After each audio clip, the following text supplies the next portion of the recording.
पौधों को बढ़ाने में कई प्रकार के तत्वों की आवश्यकता होती है।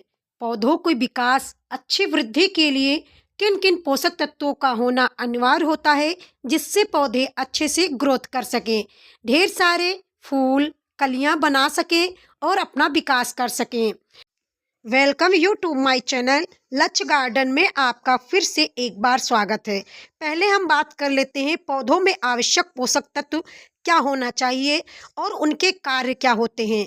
पौधों के सामान्य विकास के लिए वृद्धि के लिए केवल 16 पोषक तत्व की आवश्यकता होती है।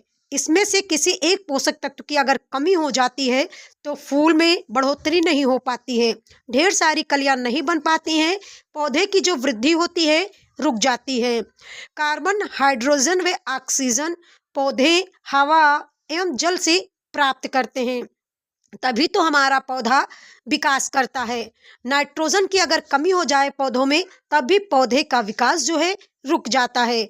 नाइट्रोजन, फास्फोरस, पोटेशियम पौधे मिट्टी में प्राप्त करते हैं। इसके लिए अच्छे फर्टिलाइजर का उपयोग करके मिट्टी में पूरा करते हैं।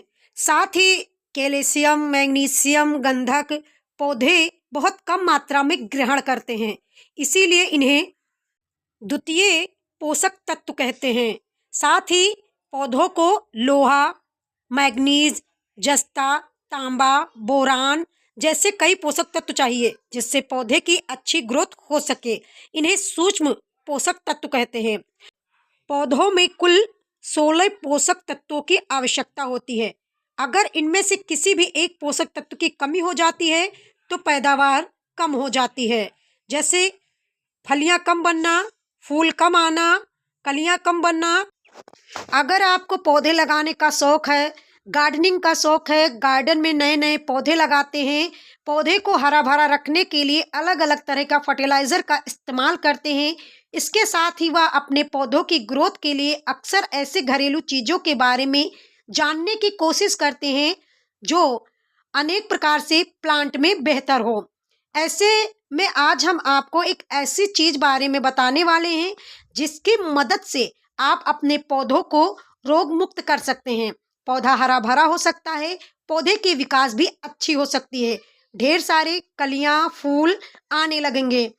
आप राख को जानते होंगे, राख को बनाने के लिए लकड़ी को जलाना पड़ता है, यानी कि लकड़ी के जलने के बाद उससे बनने वाली जो राख होती है उसे बेकार समझकर आप फेंक देते हैं।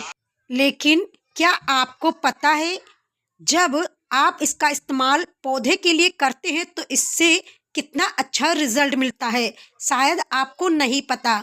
लकड़ी जलने के बाद बचा हुआ जो बच जाता है वही राख कहलाता है। जानते हैं, राख में calcium, potassium, magnesium, phosphorus, sulphur जैसे कई अतिरिक्त तत्व पाए जाते हैं जो पौधों को आवश्यक पोषक तत्व प्रदान करते हैं।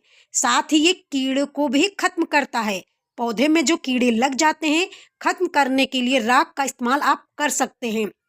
राख का छिड़काव करने से पौधे में लगे हुए कीड़े मर जाते हैं। साथ ही साथ इसके इस्तेमाल से मिट्टी भी अच्छी हो जाती है, उर्वरक शक्ति भी उसकी बढ़ जाती है, बढ़िया फर्टिलाइजर मिल जाता है। लिक्विड फॉर्म में अगर आप राख इस्तेमाल करते हैं तो वो भी अच्छा रिजल्ट देता है। पौधों को रोग मुक्त करने के लिए नॉर्मल पानी ले लें, फिर राख को पानी में घोल लें, इसके बाद पौधों पर स्प्रे करें। इससे भी पौधे में कीड़े जो होते हैं वो धीरे धीरे कम हो जाते हैं। राख का अगर आप इस्तेमाल करते हैं तो ये भी जान लें, पौधे के कीटों के रक्षा के लिए राख का इस्तेमाल पौधों के किनारे किनारे कर सकते हैं। यह एक बढ़िया फर्टिलाइजर है। इससे क्या होगा, घोंघे, स्लग जैसे जो मुलायम शरीर वाले कीड़े होते हैं उसको खत्म करने में बहुत मदद मिलता है। लेकिन अधिक मात्रा में राख का इस्तेमाल पौधों के लिए हानिकारक भी हो सकता है। मिट्टी में पोटेशियम की कमी को राख पूरा करता है, लेकिन मिट्टी में अम्लीय की मात्रा अधिक होने के कारण राख मिट्टी का पीएच मान बढ़ा सकता है। हम आपको यही सुझाव देंगे, पौधों के लिए अगर आप राख इस्तेमाल कर रहे हैं तो संतुलित मात्रा में ही इस्तेमाल करें। ज़्यादा राख इस्तेमाल कर लेंगे तो पौधे आपके खराब हो सकते हैं। वैसे हम आपको बता दें, राख में नाइट्रोजन की मात्रा नहीं होती है, इसीलिए यह पूर्ण रूप से फर्टिलाइजर नहीं है। अगर आपको जानकारी थोड़ी बहुत भी अच्छी लगी हो तो वीडियो को लाइक कर दें, चैनल को सब्सक्राइब कर लें। ऐसी ही ज्ञान भरी बातें हम आप तक लाते रहेंगे। धन्यवाद।